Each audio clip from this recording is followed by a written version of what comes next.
Okay, the next section is section 6, adoptive parent profile.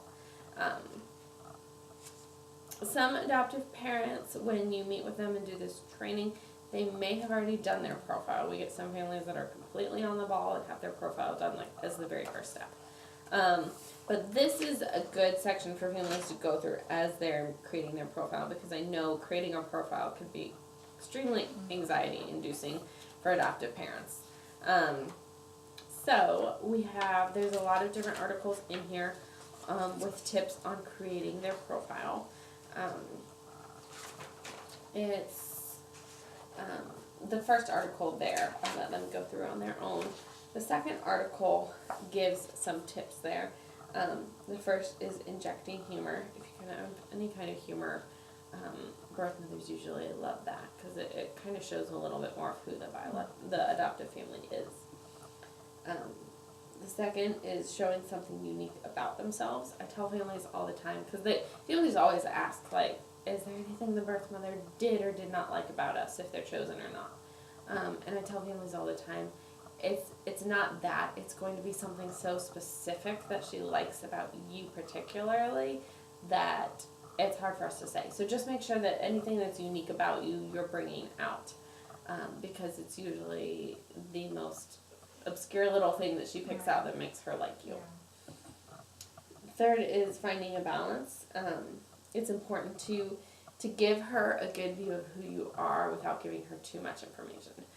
We have some families where they do like an extended family page and they put everyone's relationship, everyone's name, everyone's information in their extended family. It's like, you don't need all that. She doesn't need all that, because she'll probably just flip through that page. She just needs to see your extended family and see what your extended family is like. She doesn't need all that information. Match your expectations for contact to your agency's focus. And this isn't so much going to be in the profile, because your agency is going to talk to you about what your expectations of contact are. 5 is accurately representing yourself and avoiding playing to your audience. Again, you don't necessarily need to keep a specific birth mother in mind when you're making a profile. You just need to make sure that it represents you guys and who you are, and what your life looks like, because again, it's going to be something so specific as to why she picks you. Be brutally honest about your profile, and when it says that, it means as far as like editing and getting critiques on your profile.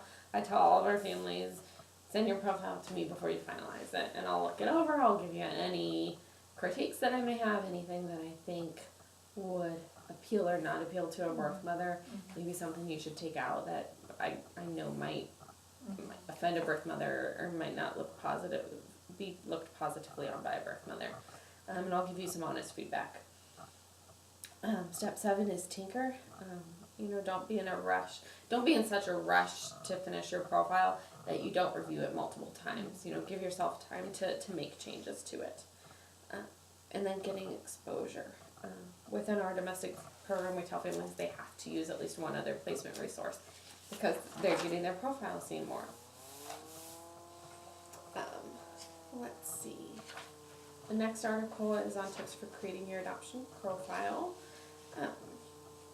Basically, I tell families, and it says a couple times in here, your profile should be anywhere from 10 to 20 pages long. Use Shutterfly or Mixbook or an online resource like that, because all of our families do, so they all look extremely clean and crisp. And if you don't, yours is going to stand out as not looking as clean and crisp. So always use one of those. You're going to want a birth mother letter, and there's an article in here on writing a good birth mother letter. You're going to want to include a page just on the adoptive mom, a page just on the adoptive dad, a page on like their story as a couple and how they met and married. If there's pets, you want to include pets. If there's children, you want your children to have pages. You're going to have 1 or 2 pages on extended family and what it looks like. You want to include vacations in there. Church, if church is important to you. One of my favorite things is when adoptive parents do like an about me page, and it's just like bulleted, like favorite ice cream, favorite color, favorite show, Because a lot of times that is where birth mother can make a connection with them. Oh, that's my favorite show too. Oh, that's my favorite kind of ice cream too. And it provides that connection. I'm going to skip over the next couple of articles and go to writing a terrific Dear Birth Mother letter. Because this can be extremely nerve-wracking for parents because they do not know what to put in a Dear Birth Mother letter. You want to make it just one page long, not too flowery, not too extravagant, but make it pretty concise. And this article kind of tells you some things to include in it and what to talk about in it. I always tell families, one thing birth mothers mention all the time is that it's a turnoff to birth mothers when the parents, the prospective adoptive parents, refer to the child as theirs in the profile. If they say, we will love our child so much, because that's a turnoff to the birth mother because she's at the point where this is still her child. And so I've had several mention that, and some say, I'm not choosing this profile because they called it their child already, and this isn't their child, this is my child still. And I've also had it the opposite way, where they say, I really like this family because they said my baby, and that showed me that they want to involve me and they want to kind of respect my situation and my role in this situation. So that is that one. And then the last one is also just tips on writing your letter. Make it concise. Again, you don't want it to be too much. Make it truthful about yourselves. Make it compassionate. That's really important. And empathetic, just that they are compassionate towards the birth mother while she's going through the difficulty of her situation. Make it real, make it memorable, make it personal, make it funny, make it informative, and make it original. Make it accurate. The 10 common mistakes adoptive parents make in writing their Dear Birth Mother letter. I'll just go over a couple here. And this is not just Dear Birth Mother letter, but the profile in general.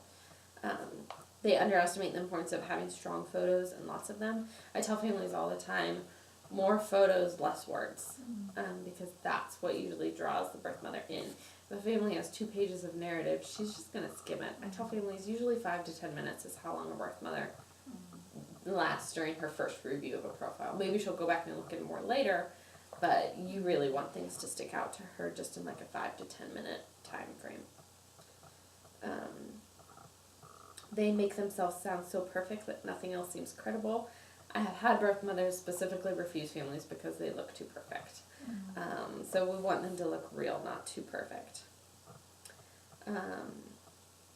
They don't make it individual or personal enough. Again, it's going to be something really individual and unique that attracts the birth mother to the book.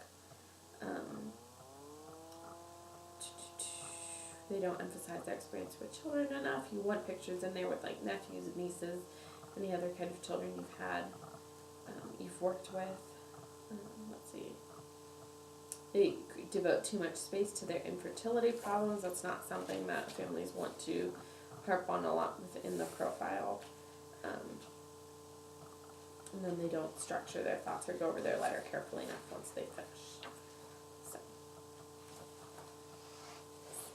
And I tell families all the time, like we have example profiles that families can look at if they want to look at some other profiles that families have used. And I've even times let families, I still have like my profile from when we were, at one point we were looking at domestic, and so we made a profile.